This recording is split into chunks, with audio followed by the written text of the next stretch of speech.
அன்பானவர்களே, அன்பு வணக்கங்கள். ஒரு அற்புதமான வாய்ப்பு. நான் இதுவரை எழுதியிருக்கின்ற 7 புத்தகங்கள் ஆன்மீகம், யோகம், தியானம், ஞானம், தன்னம்பிக்கை, ஆளுமை வளர்ச்சி, இனிய இல்லறம், இப்படி சம்பந்தப்பட்ட 7 புத்தகங்கள் ரூபாய் 700 மதிப்பு மிக்கவை. புத்தாண்டு சிறப்பு சலுகையாக உங்களுக்காக ஒரு புத்தகம் 30 ரூபாய்க்கு, 7 புத்தகங்கள் 210 ரூபாய்க்கு உங்களுக்கு நான் தருகிறேன். குரியர் செலவு தனி. விருப்பம் இருப்பவர்கள் கீழே கொடுக்கப்பட்டிருக்கின்ற தொலைபேசியில் தொடர்பு கொண்டு விவரம் கேட்டறியவும், அல்லது இதே நம்பர் வாட்ஸ்அப், அதில் செய்தி அனுப்புவோம். 31ஆம் தேதி கடைசி நாள் ஆகும். இந்த அரிய சந்தர்ப்பத்தை, வாய்ப்பை பயன்படுத்திக் கொள்ளுங்கள். அருமையான புத்தகங்கள்.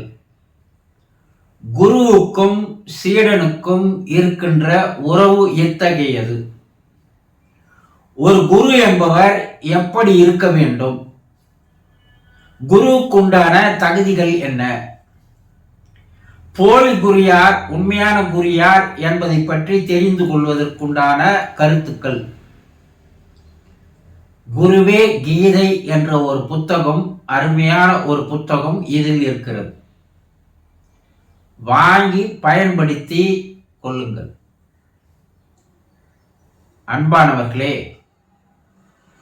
ஒரு அன்பர் ஒரு கேள்வி கேட்டு இருக்கிறார்.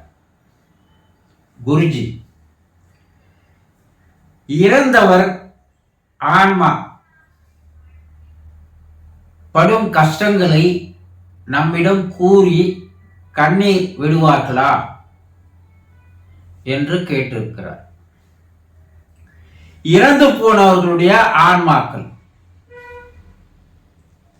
இறந்து போனவர்கள் மேலுலகம், யமலோகம், ஆவி உலகம், சிவலோகம் என்று பல பெயர் வைத்தழைக்கிறோம் இல்லையா? மனிதனுக்கு மரணத்திற்கு பின்பு மற்றொரு வாழ்க்கை அங்கே இருக்கிறது என்பதை வேத காலம் முதல் கொண்டு ரிஷிகள், யோகிகள், முனிவர்கள், சித்தர்கள், அவதாரங்கள் என்று படிப்படியாக பல்வேறு வழிமுறைகளில் எடுத்து கூறி வந்தாலும் கூட அது உண்மையாக இருக்குமா? ஒருவேளை கற்பனை கதையோ என்று பேசுபவர்கள் நிறைய பேர் இருக்கிறார்கள். கடந்த 200 ஆண்டுகளாக ஆவி உலக ஆராய்ச்சிகளில் ஆவிகளோடு பேசுகின்ற மீடியம் என்று சொல்லக்கூடிய கை வந்தவர்கள், அக்கலையில் சிறந்து விளங்குபவர்கள் உலகம் முழுவதும் பல ஆயிரக்கணக்கான பேர் இருக்கிறார்கள். அவர்கள் மேல் உலகில் இருக்கின்ற ஆவிகளோடு, ஆத்மாக்களோடு, ஆன்மாக்களோடு தொடர்பு கொண்டு பேசும்போது அங்கே இருக்கின்ற அந்த ஆவி உலகம் என்பது எப்படி இருக்கிறது, அதில் அங்கே இருக்கின்ற ஆன்மாக்களுக்கு எப்படிப்பட்ட வாழ்க்கையானது இருக்கிறது, இறந்து அங்கே வருகின்ற அந்த ஆன்மாக்கள் எவ்வாறு வாழுகின்றன என்பதையெல்லாம் விலாவரியாக அவர்கள் கூறுகிறார்கள். அங்கே இருக்கின்ற அந்த உயர்நிலை ஆன்மாக்கள் கூறுகின்ற செய்திகள் அனைத்தும் வேத காலம் முதல் கொண்டு ரிஷிகள், முனிவர்கள், யோகிகள், சித்தர்கள், அவதாரங்கள் கூறிய அந்த விஷயங்களோடு 100% ஒத்து போகிறது என்பதை நிரூபித்திருக்கிறார்கள். இந்தியாவில் வாழ்ந்த ரிஷிகள் அவர்கள் எதையும் பொய் சொல்லுவதில்லை. உலகிற்கே பல்வேறு கருத்துக்களை எடுத்து கூறியவர்கள். சித்தர்கள் கூறிய கருத்துக்கள் தான் என்று உலக அளவில் விஞ்ஞானம் கண்டுபிடித்து வருகிறது இல்லையா? அப்போ அங்க இருக்கின்ற அந்த ஆன்மாக்கள் அவர்களுடைய குடும்ப உறுப்பினர்களோடு தினந்தோறும் பேசி வருகிறது.